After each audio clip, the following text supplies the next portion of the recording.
Kata Nabi, kalau sholatnya ingin sempurna dimulai dari wudhu. Yang pokok dalam wudhu itu ada 4. Sisanya sunnah. Awas, kalau yang 4 ini tidak sempurna maka batal wudhunya. 1. Faghsilu wujuhakum, basuh wajahnya. Kalau disebutkan wajah dalam bab wudhu, itu tidak ada yang lain kecuali bagian tampak muka. Jadi ya, kalau yang punya jenggot, itu termasuk janggutnya di selai-selai. Sifat wudhu cuma ada 3. 1, pakai keran. 2, pakai gayung. 3, air yang mengalir. Ya, seperti di sungai ada air mengalir itu nggak ada masalah. Tapi kalau menggunakan gayung atau semisalnya, Nabi itu diriwayatkan dalam hadis itu sangat menghemat air. Bahkan pernah beliau kemudian berwudu, kalau kita kemudian hitung, itu hanya sejumlah Pak, seaqua gelas Pak, cukup. Atau yang kedua, menggunakan keran ya. Kalau sekarang kita ada keran, contoh ini kerannya. Ya. Kerannya agak tinggi sedikit. Dan kita sesuaikan. Ambil airnya. Misal contoh, ghosala. Ghosala itu bukan ditumpahkan, ambil air, tumpahkan di tempat yang akan dibasuh gini. Yang telunjuk itu kemudian menghapus atau menghilangkan kotoran di sela-sela mata, contoh. Yang jempol menghilangkan kotoran di sela-sela telinga bagian belakang di sini. Ya.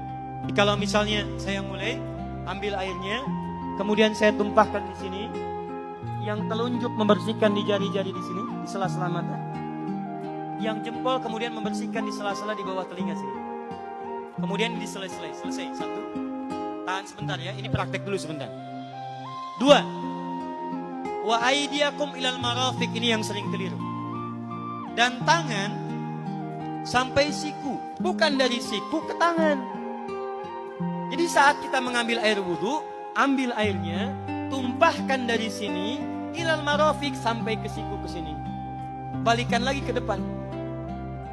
Jadi bukan kerannya dibeginikan, sikunya dibeginikan, takut, bukan. Jadi bukan siku diteruskan ke bawah. Yang tepat itu ambil airnya, kemudian basuh dari sini sampai dengan ke sikunya. Hati-hati, ini ada maknanya.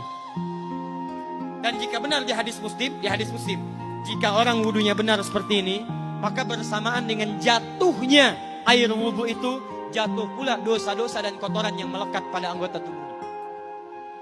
Tidak cukup dengan amin, nanti kita lihat dulu. Tangan selesai, pindah kemana? Bukan ke rambut, tapi kepala. Jadi dalam bab wudu yang diusap bukan rambutnya, kepalanya. Itulah keadilan Allah. Kalau yang diusap kepalanya, semua manusia yang hidup pasti punya kepala. Tapi kalau yang diusap rambutnya, ada ketidakadilan karena tidak semua orang punya kepala, punya rambut. Tuh. Nah sekarang lihat sini. Ketika kita diminta mengusap kepala, bahasanya masaha. Masaha itu begini. Ini saya punten. Bismillah. Ini ya. Ambil airnya, tumpahkan, baru kemudian diusapkan ke kepalanya. Paham ya?